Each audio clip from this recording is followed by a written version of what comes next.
Hey guys, I'm here today to do my top 5 Tuesday video. I'm so excited, and I also wanted to mention that even though I wore this jumper in my last video, it's my new favourite, so I'm going to wear it because look, it does this and it's just my favourite thing ever. It's one of the few jumpers that I bought when I was in Canberra. But anyway, onto the video. Today I'm going to be doing my top 5 anti-villains. I love anti-villains because they're just the best characters, because they have the most development.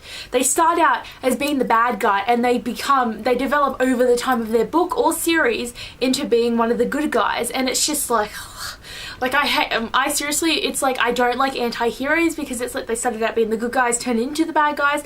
I much rather see the redemption arc instead of the decline into darkness arc. It's more my favourite thing, but I just love it so much, so I'm very excited. So there will be spoilers in this video just because it's talking about characters who become good in the end of their books or series or the arc of their storylines.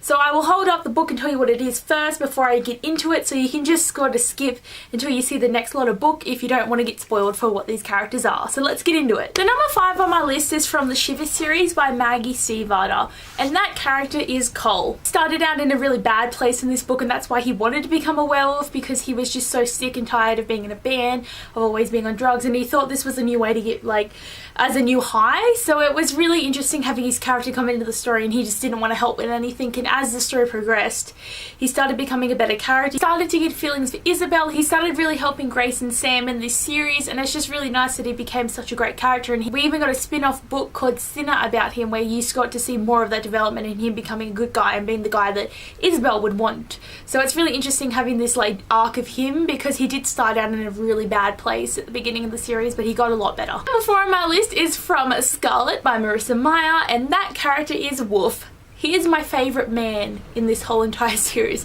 I love him so much, and he's just the best character, but he really did start out as a bad character, and in the sense that like he was pretending to be a good person, even getting Scarlet to go to his wolf pack and find out information about her. He's a bad guy in the sense that he's controlled in the way he is a wolf and one of the Luna's like special warriors, but I think it's good that he wants to rebel against that side of himself, and I definitely feel like his arc's not over, because I didn't see much of him in Cress and I was just like, I didn't more him. So I think Winter will definitely get a lot more of an arc of him developing into this great character, and he is a great character now, but I can't wait to see more of this development, because he did start out just being this warrior person who killed anyone, and now he's becoming a lot better and a lot tamer, and I just love it.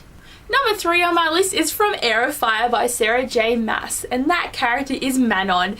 Let me tell you, I'm part of the 90% who hated her from this book because they didn't understand why she was there. She was a villain. Why did we need to learn about her and her dragons and about Abraxas and about all of 13? Like, why did it matter? But I feel like she is going to have such a good redemption arc.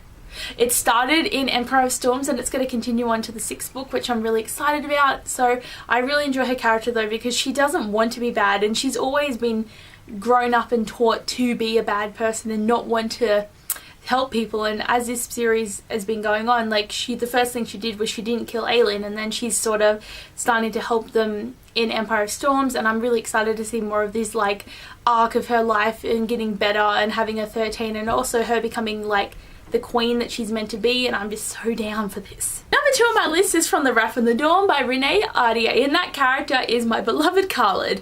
He is the best character ever. I love him so much. But in this book, he is definitely perceived as the villain. You don't understand until 3/4 of the way into the book why he does what he does and why it's happening. Like, he's such a good person, and in The Rose and the Dagger, that gets even more developed into love, and just, I loved him so much. I loved him from the beginning. I knew there had to be a reason for why everything was happening, and he seemed like such a villainous character, and having these like aspects of him flow into the story of him not being such a bad character and being actually a really nice person was just amazing, and I loved it. And he is just ultimate person that I love so much, and I just will never get over how much I love him, because he's love him. And number 1 on my list comes from the Shatter Me series by Tahira Mafe, and of course that character is going to be Warner. He is the ultimate anti-villain. He started out as such a horrible person, like he was keeping Juliet prisoner, he was obsessed with her, it was just like, ugh,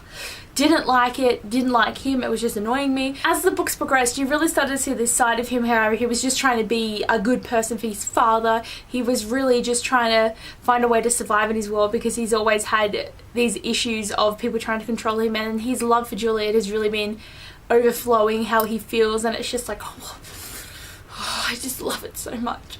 And he's just like the best character. Like, I really didn't like him in the first book, and he really grew on me as I read the series, and I was just like, oh, he's just amazing and I love him. I just wish there was another book, or like another like 20 books about him, because he's one of the best characters. Seriously, you know, you gotta, this series felt incomplete to me. Like, I need to know more. Like, come on, book 4, confront me. It's my dream to have this book come out.